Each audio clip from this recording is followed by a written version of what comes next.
Friend, हमारे channel में आप सभी का स्वागत है। एक प्रचलित कहानी। बहुत पहले विजय आदित्य नाम का एक राजा राज्य करता था। वह शिव का परम भक्त था। उसने संगमरमर पत्थर में शिव का एक सुंदर मंदिर बनवाया था और हमेशा उन्हें प्रसन्न करने के लिए नए तरीके सोचता रहता था। एक दिन राजा ने सोचा, श्रावण का मंगलमय महीना आरंभ हो गया है। सावन में सोमवार के दिन भगवान की पूजा करने से बहुत लाभ होता है, क्योंकि यह दिन विशेष शिव जी को बहुत प्रिय है। इसलिए अवसर पर विशेष पूजा होनी चाहिए। यह कैसे किया जाए? बहुत सोचने के बाद उसके मन में एक विचार आया, क्यों नहीं इस महीने में हर एक सोमवार को 108 पात्रों के दूध से उनका अभिषेक किया जाए। इस पूजा के लिए सभी लोग दूध दान करेंगे, जिससे उन्हें भी पुण्य मिलेगा।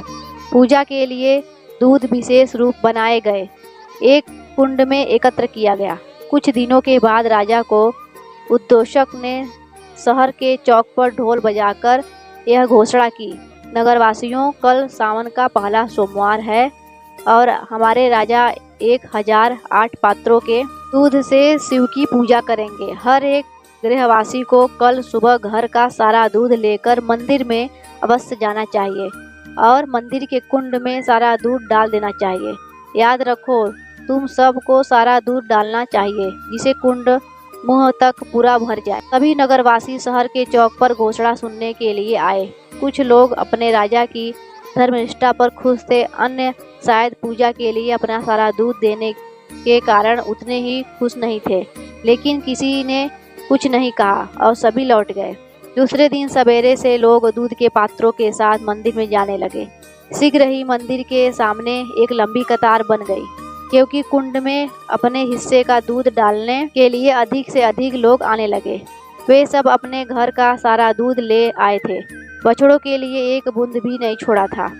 शिशु, बच्चे, बूढ़े तथा बीमार, उस दिन किसी को भी अपने हिस्से का दूध नहीं मिला, क्योंकि सारा दूध मंदिर के कुंड में डाल दिया गया था। जैसे जैसे समय बीतता गया, कुंड में दूध का स्तर धीरे धीरे ऊपर उठने लगा। फिर भी दोपहर तक कुंड आधा ही भरा।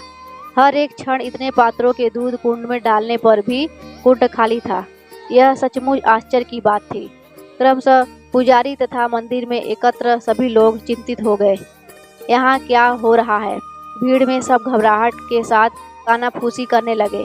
एक व्यक्ति बुदबुदाने लगा, क्या बात है? कुंड क्यों नहीं भर रहा है? हालांकि हर नगरवासी अपना दूध इसमें डाल चुका है।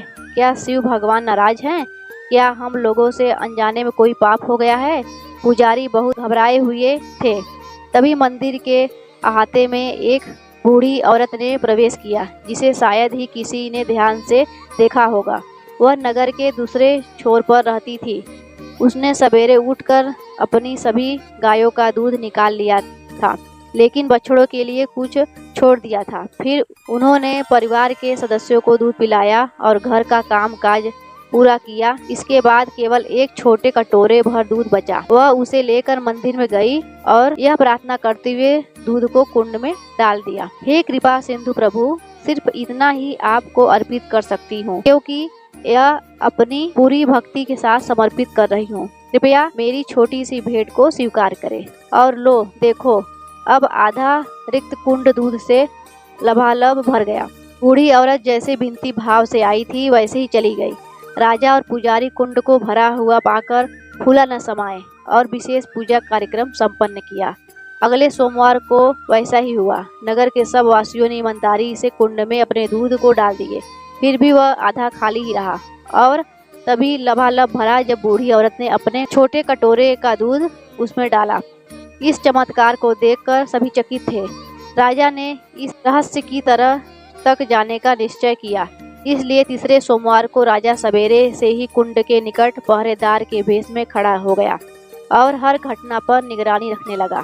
पहले की तरह लोग अपने दूध अर्पित करने के लिए कुंड के निकट पंक्ति में खड़े होने लगे, लेकिन दूध का स्तर आधा कुंड से ऊपर नहीं उठा। तब बूढ़ी औरत कटोरा भर दूध लेकर आई और ऊंचे स्वर में प्रार्थना करने लगी, हे प्रभु, मैं जितना दूध बचा सकी हूँ वह आपको अर्पित है। मुझे विश्वास है कि आप अपनी असीम कृपा में इसे स्वीकार करेंगे। कृपया करके आशीर्वाद दें, जिससे मुझे अपनी धारणा पर दृढ़ बने रहने पर शक्ति प्राप्त हो।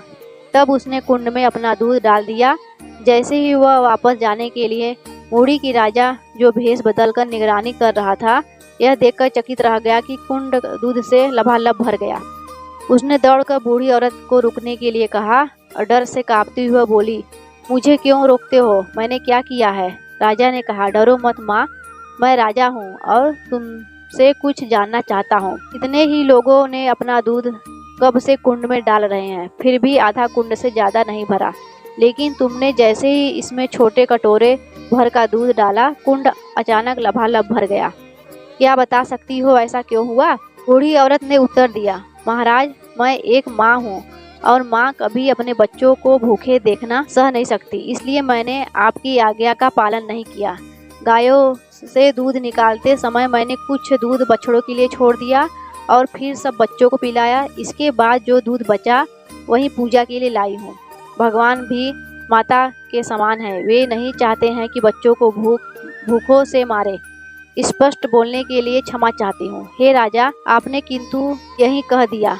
आपने लोगों को पूजा के लिए घर का सारा दूध लाने के लिए आदेश दिया और बछड़ों, बच्चों, बूढ़ों तथा बीमारों के लिए कुछ भी बचाने के लिए नहीं कहा।